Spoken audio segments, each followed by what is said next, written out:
In 1968, deep within the Amazon, there was a plane crash. The crash site was located in the Brazilian state of Acre, a wild and mostly uncharted jungle region of western Brazil bordering Peru.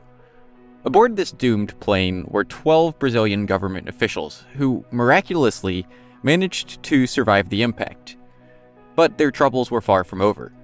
The seemingly endless expanse of jungle around them stretched for miles and miles in every direction, and the stranded men were hopelessly far from any modern civilization. And, to make matters worse, there were also the local tribes to contend with, some of whom were not particularly welcoming to outsiders. The roar of the plane careening into the jungle alerted a number of different local tribes, including the Haisha. Before long, a group of Haisha men arrived at the crash site and took the 12 Brazilians hostage. Things were looking pretty bleak for the men, but unbeknownst to them, hidden among their misfortune was one small stroke of luck. A second party had also been made aware of the crash.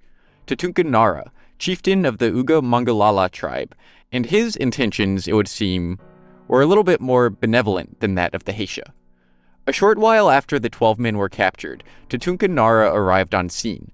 He rescued the captive men and led them hundreds of miles through the Amazon to the city of Manaus and safety, in the bordering state of Amazonas, where he was lauded as a hero by the Brazilian government. And it is here, following Tatanka Nara's arrival in Manaus, that the fascinating story of Tatanka Nara and his tribe's mysterious city of Akakor begins to unfold in earnest.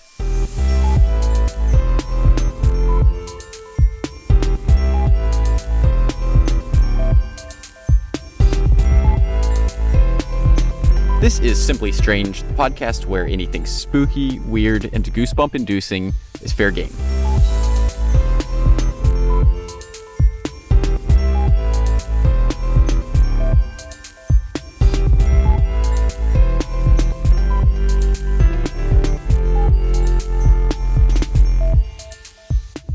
Hello there, everyone, and welcome back to Simply Strange. This is episode 30. I am PJ, and as always, thank you for stopping by. This week's story is a little bit of a roller coaster. There are a ton of twists and turns and a lot of different beats that I want to hit, so hopefully I do an okay job of that. I tried to make everything pretty straightforward with this story, but I guess we will see. This month, for the first time in quite a while, we will be heading down to South America. This is the story of the lost city of Akakor.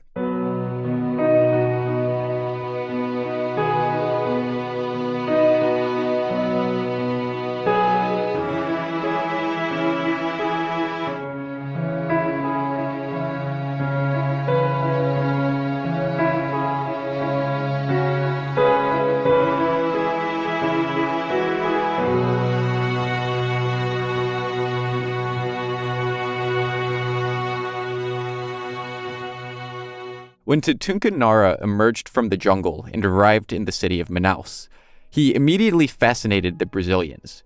For starters, his tribe, the Uga Mangalala, was one that no one had ever heard of. The man wore only a loincloth and feather and carried with him a bow, but he otherwise bore no resemblance to any indigenous tribe. In fact, he much more closely resembled someone of European descent. Tatanka Nara was white, very tan, but still clearly of European descent.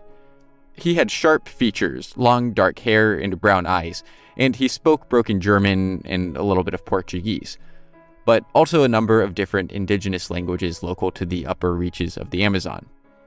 While all the details surrounding Tatanka Nara culminated in a puzzle that didn't quite fit together, the government was extremely grateful towards the man for having rescued their 12 officials, and as a result, Tatanka Nara was granted a labor permit and an identity card, thus becoming a Brazilian citizen. But only a few short weeks after his arrival in Manaus, Tatanka Nara disappeared back into the Amazon, presumably to rejoin his mysterious tribe that no one had ever heard of. However, this would not be the last that would be seen of Tatanka Nara. In 1972, he re-emerged, this time showing up in the town of Rio Branco, the capital of the Brazilian state of Acre. And it is here that more details finally begin to emerge about the puzzling man, as well as his so-called tribe. His accent and distinct features, he claimed, were passed down to him by his mother, a German nun who had been taken in by the indigenous Amazonians. And that is one of the more simple parts of his story.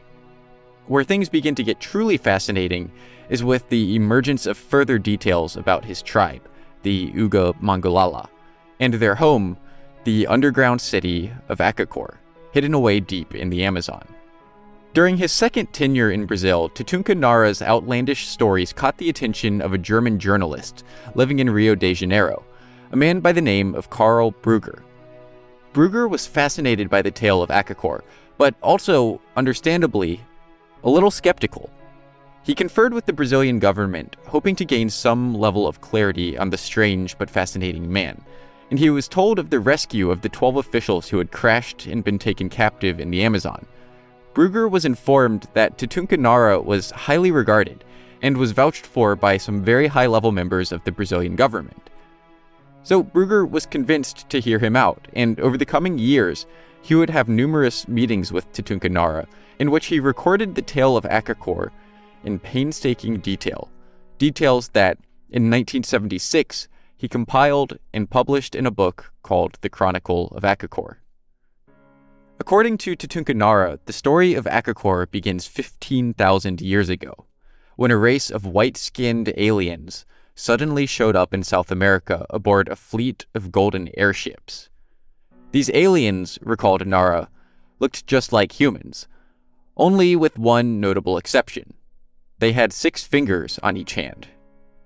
Prior to their arrival, humans lived like animals, lost in a primitive fog. There were no laws, no agriculture, no clothes, and no knowledge. The people of the land wandered aimlessly about on all fours. But these mysterious visitors from a faraway universe took interest in them, and passed on their knowledge of modern society, pulling the primitive humans from their darkness and teaching them their ways. The strangers taught the nomadic people of the land how to settle, and to utilize agriculture to create self-sustaining cities. They taught them their laws, showed them how to weave clothes, and helped them to build and assign each other designated homes. The ancient fathers, Nara explained, pulled man out of the darkness and showed them the light, and in the process, tribes began to develop. And one tribe was of particular importance. Tatanka Nara's tribe, the Uga Mangulala, or Allied Chosen Tribes. According to Tatanka Nara, the Uga Mangulala was formed when the ancient fathers hand-selected an assortment of families to serve as their servants, a position regarded with the highest honor. This hand-selected group, chosen by the ancient fathers, mated with them as part of their covenant. Together, the Uga Mangulala and their masters established and operated a growing empire, until finally, 3,000 years after their arrival, the ancient fathers left, just as mysteriously as they had arrived. This point is the beginning of the Uga Mangulala calendar, and is referred to as Hour Zero. But by that point, their impact had been made, and the people of the Amazon region retained the knowledge imparted onto them by their former masters. The Uga Mangulala carried on with the formation of their empire, building great stone cities all across South America, the greatest of which was Akakor. Located in a lush valley somewhere along the borders of what are now modern-day Peru and Brazil, Akakor became the capital city of the Uga Mangulala. The mighty city was surrounded on all sides by a high, extensive stone wall with 13 narrow gates, and in the center was the Great Temple of the Sun, an impressive stone temple dedicated to the worship of the people of Akakor's extraterrestrial masters. For over 12,000 years, Akakor and the Uga Mangulala Empire thrived, weathering natural disasters and vicious tribal wars. Until, that is, the year 4130 by the Uga Mangulala calendar, at which point disaster struck. A collection of rival tribes, branded as the Degenerated Tribes by Tatanka Nara, banded together and formed an impressive army bent on laying waste to the city of Akakor and its residents. And they were successful. As the story goes, Akakor was destroyed, and Uma, the prince of the Uga Mangulala, was killed, and the few survivors of the bloody battle fled, abandoning their once grand city and retreating into a series of caves. Following the destruction of Akakor, Tatanka Nara's story continues in spectacular fashion, with the Uga Mangalala experiencing internal strife, devastating natural disasters, wars with invading white men, and an eventual second visit by the Ancient Fathers, all of which is recorded in extensive detail in Karl Brugger's The Chronicle of Akakor, and is far too extensive to review here. But we've covered the basics, so hopefully you get the idea. What is important to know, though, is that the people of Akakor remained underground for many thousands of years after its destruction. They rebuilt, creating a vast underground metropolis laid out as an exact replica of their devastated city on the surface. And many thousands of years later, Tatanka Nara became the chief of the Uga Mangalala. And while the story of Akakor is certainly an interesting tale, there's much more to this story that has yet to unfold. In fact, the true mystery and wonder of this story lies not with the alleged lost city of Akakor, but instead in the circumstances surrounding it, in Tatanka Nara, and in a set of morbid and unexplainable events that seem to follow him all along the way.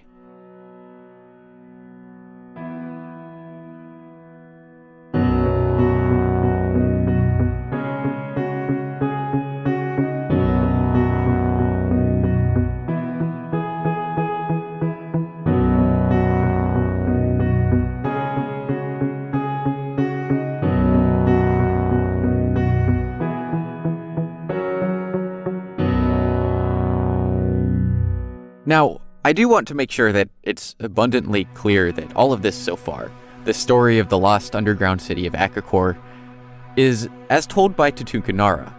It's his story and his words. It's fantastical, and to be frank, there is little to no evidence that any of it is actually true. But that's not really the point. I'll leave you to make your own decision as to whether you put any stock into Tatanka Nara's claims or not. All of that being said, when Karl Brugger met Tatanka Nara, he was willing to accept, based on the glowing endorsements Nara received by the Brazilian government, that there just might be some hint of truth hidden among his words. Brugger was largely skeptical, but he was still interested, and he was eager to parse through the story and figure out just where exactly the line between fact and fiction actually lived. So when one day Tatanka Nara offered to actually take Karl Brugger to Akakor, Brugger eagerly accepted the invitation.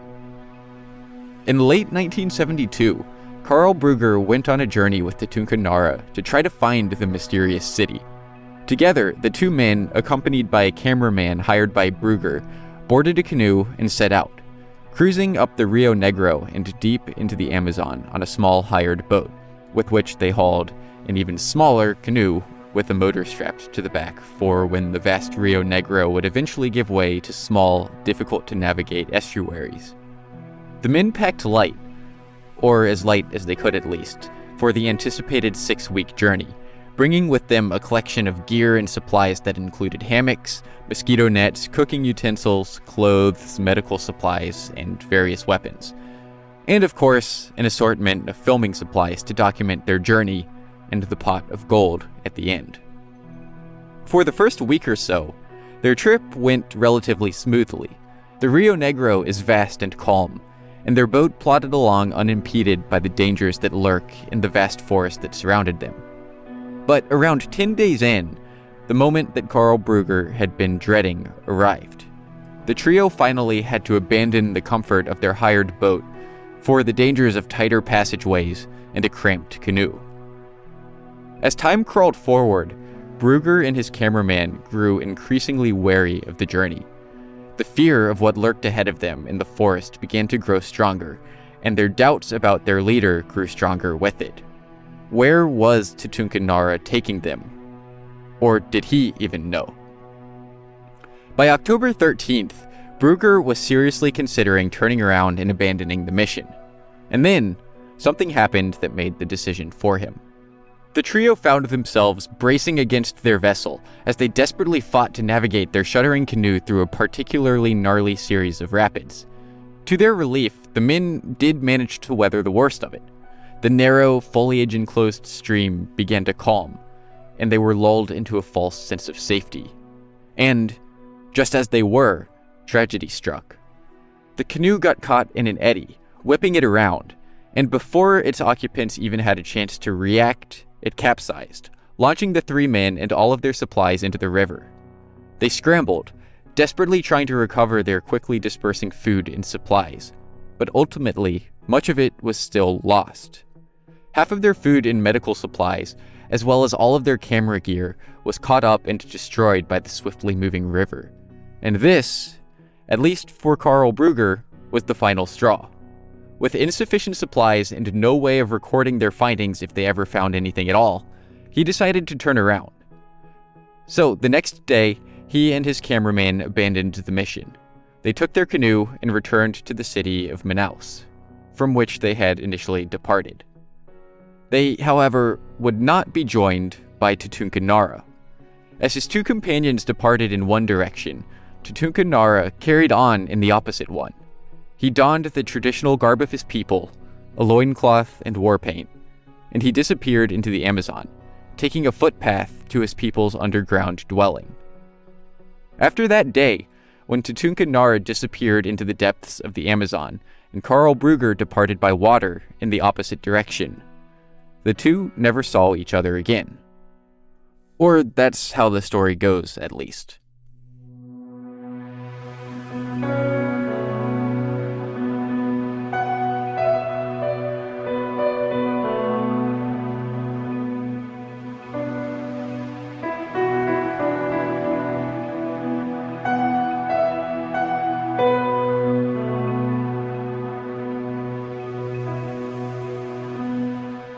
Now, Karl Brugger was not the only one to be tempted by Nara's claims. In fact, Nara's grand tale of the vast underground city of Akakor sparked the imagination of many, becoming something of a phenomenon, and before too long, he realized that he had a full-fledged business on his hands. Adventurers from across the globe caught wind of the mysterious underground city, hidden away deep in the abyss of the Amazon. They wanted to see it for themselves, and the only one who could take them there was Tatanka Nara. So Nara began to work as a jungle guide, taking tourists and adventurers deep into the Amazon in search of Akakor, but never really finding anything. However, for some of his clients, the results of the journey were a little bit worse than the simple disappointment of being conned. For some, these expeditions were truly disastrous. John Reed of California was one such person who believed in the legitimacy of Tatanka Nara's tales. Reed was an enthusiast of the mysterious. He was the author of a book on UFO sightings, and he was equally fascinated by tales of lost cities, Akakor being one of them. So, in 1980, Reed made the journey from California to the Amazon rainforest, where he met Tatanka Nara and ventured deep into the jungle with him, never to be seen again. In 1983, another of Nara's clients vanished without a trace. This time, it was Herbert Vonner, a Swiss explorer who entered the forest with Tatanka Nara and never returned. And in 1987, a third person associated with Tatanka Nara disappeared, a Swedish woman by the name of Christine Huser. Reportedly, when Huser learned of Tatanka Nara, she developed a bizarre sort of fascination with him. She became convinced that she had lived a previous life along the Amazon River, and some reports even claim that she believed that she had been Tatanka Nara's wife in that previous life. Now, that claim I'm not totally convinced the reliability of, but it seems pretty clear that she felt some sort of unusual connection to Akakor. And whatever the case, soon after Huser traveled to Brazil and met Tatanka Nara, she too disappeared. All 3 of these people who disappeared after seeking out Tatanka Nara did so almost without a trace, the one exception being Herbert Vonner. A few years after his disappearance, a group of tourists discovered a skull in the jungle, a skull with a bullet hole in it, that would later be forensically identified as that of Herbert Vonner, confirming his fate, and likely that of John Reed and Christine Huser as well. It's admittedly plausible that Nara may not have been as heavily involved with these people as reports may indicate. These small towns along remote Amazonian rivers were not exactly metropolises with highly developed investigative resources. They're small, and a lot of the buzz around Tatanka Nara's involvement in the disappearances does seem to start as a rumor, originating from someone who knew a boat operator who heard about the murders from a fisherman. But that being said, they did happen. And Tatanka Nara certainly invites suspicion. And there is one other significant piece of information that raises even more questions. During this same time period, Karl Brugger was murdered. On January 3rd, 1984, as Brugger and a friend walked the streets of Ipanema Beach in Rio de Janeiro, they were approached by a would-be mugger. The man held Brugger at gunpoint and demanded he give him his money, and Brugger obliged. He began to reach for his pocket to retrieve his wallet, but before he was given the opportunity to hand it over, the assailant pulled the trigger and shot Brugger in the heart, killing him. The robber ran away and has never been successfully identified. After the investigation, Rio police determined that this was nothing more than a random robbery gone wrong. However, given Brugger's association with Tatanka Nara, it's easy to wonder if he had any connection to the murder, and soon, stories began to circulate throughout the Amazon region that perhaps Karl Brugger's death had been orchestrated by Tatanka Nara as a result of an argument over the royalties from Brugger's recently released book, The Chronicle of Akakor, and that the robbery was simply a cover-up.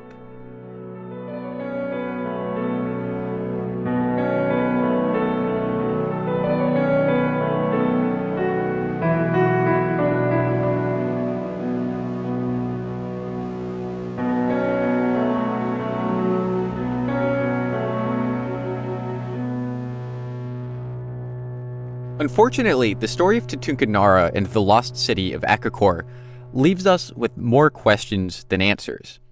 Is Akakor real? Who was responsible for the deaths of the 3 unfortunate adventurers? And did Tatanka Nara have anything to do with the murder of Karl Gruber? One route that could possibly help to shine some light on these questions is to further examine Tatanka Nara himself. Following the string of incidents that seemed to be surrounding Tatanka Nara, authorities began to look into him. And not just Brazilian authorities. As we've discussed, unlike the native people of the Amazon, Tatanka Nara was white, and given his apparent ties to Germany, his case soon made it across the Atlantic to German authorities as well. And in the late 1890s, a massive break was made in the case when German authorities announced that Tatanka Nara was actually a German citizen, a man by the name of Hans Günther Hoch. Much of the research debunking Nara's claim comes from a German adventurer named Rüdiger Neberg, who ran into Nara during one of his Amazonian adventures and didn't get along particularly well with him, and later wrote a book about him in 1991 titled The Self-Made Chief. In this book, he further fleshes out the background of Tatanka Nara, or Hans Günther Hoch. Mr. Hoch was born in October of 1941 in Bavaria, Germany, and according to Neberg, he had quite an active imagination, growing very fond of Tarzan books and becoming enthralled by the idea of living freely in the Amazon.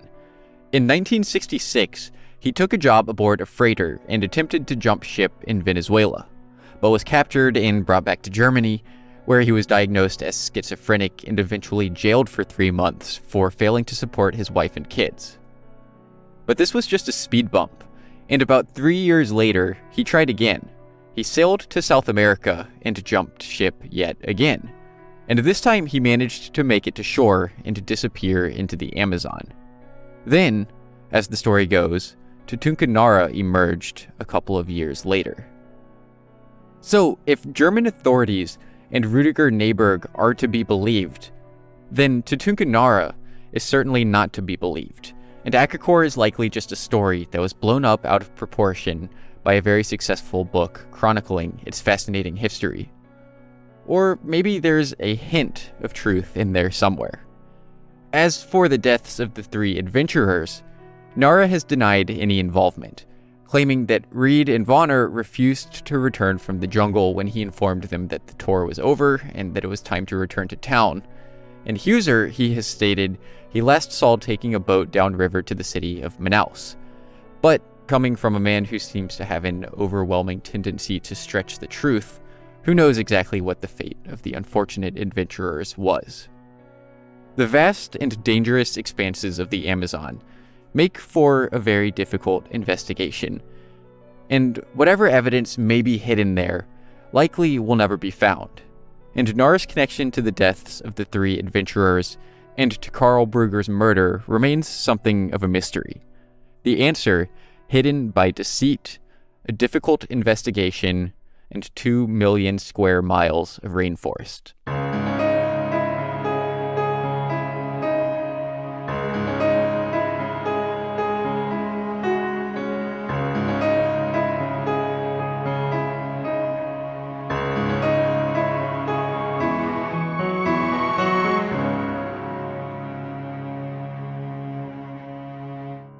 This was definitely a wild one.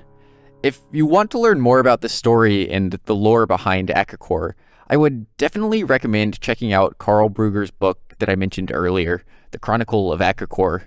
It's $200 for a hard copy, so you probably don't want to go that route, but it's also pretty easy to find the PDF online, so just Google that if you want to give it a read. Anyway, as always, if you would like to keep up with the show, you can find Simply Strange on Facebook, Instagram, and Twitter. We've got t-shirts and coffee mugs at simplystrangepodcast.com/merch. So if you like t-shirts and coffee mugs, check that out. And if you would like to help support the show, you can take a look at patreon.com/simplystrange for more info. Speaking of which, I would like to extend an enormous thank you to Don L., our latest supporter over on Patreon. So thank you for that, Don. I really appreciate it. And that's it. That is a wrap for this week's episode. Thank you, everyone, for listening. I'm hoping to release the next episode of Simply Strange on January 29th, last Wednesday of the month. But that may be a little challenging. I have a lot of stuff going on, and I'm going to be out of town for 2 weeks for the holidays. So if I missed that, it'll be the 5th of February. But I don't know. We'll cross that bridge next month. I hope everyone has a great holidays, and Simply Strange will be back before too long.